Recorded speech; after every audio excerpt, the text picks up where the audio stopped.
Oh, hello YouTube. Yes, I was diagnosed with ADHD at age 35 in the middle of a pandemic. And I'm going to tell you my story about that. What is ADHD? ADHD is a neurodevelopmental condition, which means its symptoms and behaviours and traits are the result of a person's brain developing differently during the key stages of development before they were born or as a very young child. ADHD is not caused by poor parenting, falls or head injuries, traumatic life events, digital distractions, video games, screen time, television, iPhones, iPads, lack of physical activity, food additives, food allergies, or excess sugar. ADHD is caused by chemical, structural, and connectivity differences in the brain, mostly as a result of genetics. Basically, our brain networks have trouble shifting gears. ADHD has absolutely nothing to do with intelligence. We just work differently, which unfortunately can be perceived as a lack of intelligence or lack of willpower or laziness, when actually the truth is people with ADHD are very intelligent, and highly creative. I actually read an article by a lady who, I can't remember what that article is, but I just remember reading it and thinking, oh my gosh, I relate to everything this lady is speaking about. And so I went to my GP and they referred me to a psychiatrist, which then obviously after unpacking my life came to a diagnosis. So yeah, I have many little quirks, many little things that I do that never ever made sense before, but now they do. And while there was definitely a grieving point that I had to have when I got my diagnosis, because it's sad. You don't want something to be wrong with you when you're just trying to fit in and make it in the world, and it's really hurtful. And the time lost and the things that you could have done or experienced, or how life would be different if you knew about it earlier, all those things. And that's totally normal and necessary when we receive information that is huge and potentially life-changing. But actually, in reality, I like my quirks. There are a lot of things that annoy me, yes, definitely, and probably annoy my husband and my children.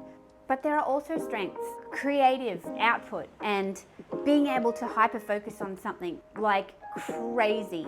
And while yes, it definitely has its down points, there's also positives. You can find positives in anything. And once you find more information, you can do anything. I find it really hard to complete something. I get very excited about things and just go at it with 100% energy, but then it tends to taper off pretty quickly and I lose interest, which would leave me at times thinking, what is wrong with me? Why can't I finish things? It's just like, and you just go on this beating yourself up. Time blindness. So always running late, always running out of time, always just not being aware of how long things take or how long things actually take. Like, yeah, oh, that's a 20-minute drive. I'll be there in 20 minutes. Nope, it's not. I hated school with a passion. It just did not hold my attention. Every single report card that I ever received was, Jessica is too easily distracted. Jessica is too talkative. Jessica would do well if she stopped talking and stopped getting distracted and stopped distracting other people. So I struggled in school. I struggled to hold attention, but I loved the social. I loved the social, but I was socially awkward. I was extremely socially awkward, and I got bullied a lot. And that was pretty bad on my self-confidence and pretty detrimental to my view of the world, I guess. Sometimes when my kids are trying to get my attention and I'm focusing on something, I don't even hear it. I am not, and it's not that I'm being rude, I just physically can't hear you because I'm so in the zone. Hi can I just ask you a quick question? Yeah, sure. What is it?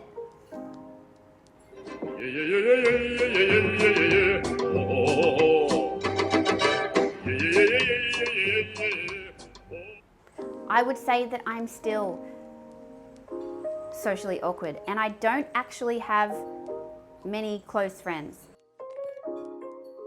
Because I'm not great at being a great friend. I forget things all the time. I forget to reply to texts. I forget to call you back. I forget a lot of things. And it's not because I don't love you, it's just not there. Oh, hi Ashley. Oh, I haven't spoken to you for ages. Yes, I know. Yes. Yes, oh my gosh, that's serious. Yep. Oh, hang on, the kids are starving and I need to make dinner. Can I call you back after dinner? Oh my gosh, I'm so sorry. It's been like 4 days and I haven't called you back. Yes, sorry about that. I have absolutely no short-term memory, pretty much. It is crazy. I am always losing my phone, my things, my keys. Things are just gone. Oh, gotta remember to write back to that. Because when things change and vary, it puts me out of sorts and I just can't remember. I have to write everything down. I have everything in my calendar. I have everything on my physical calendar on the fridge, because if it doesn't go on the calendar, it doesn't get remembered. I am notorious for not RSVPing to children's parties. I am notorious for forgetting about children's parties or forgetting if there's any variant that's different, that and especially if I'm doing other things at the same time. So like if I'm at the shops and I get a call and they ask me to call them back. Hello? That, after I hang up that phone, it is gone, yeah. Because I have way too many things flying around in my head at once to remember that. So why did I decide to do a video about this? Well, like the reason why I decide to do most of my videos, it is just to create awareness, because actually not a lot of people know, and I don't feel like it's necessary to tell a lot of people, but it also helps other people. Like when I read that lady's article, something clicked in me and led me on this journey of discovery, and I found something out about myself that has now empowered me to dig deeper into the way that I work and to discover more about myself. So telling our stories, it's just another proven point that telling our stories is powerful, and we need to hear other people's stories. Do I go around on a daily basis telling people, oh, I have ADHD? No, I don't. I don't think that that's necessary. It has just created a deeper self-awareness about myself and the way I work and the way that I relate to the world. And I think that is so important. And ADHD or not, we all need to do that inner soul searching to find our place, to know ourselves, to know our triggers, to know our strengths, to know our weaknesses. It all helps. And it was the fact that someone else wrote about their ADHD story that I was actually led and found my ADHD story. That's not to say that everyone has it and everyone will find it out. It just means that there's power in sharing our stories and our testimonies and our journeys in life. And that's why I wanted to share this story. There's definitely more to the story, and this is going to be an unfolding event for the rest of my life. But instead of just being a confusing black cloud over areas, now it has a name. Now it has meaning. Now it has definition. Does that make it any easier? No. It just means that I have more tools and more information about myself, and that's powerful. Please like this video if you have enjoyed it or if it has helped you in any way, because I would highly appreciate it, and I am eternally grateful. So I will leave you to your YouTube browsing. Carry on, have an amazing day, and I will see you very soon. Bye.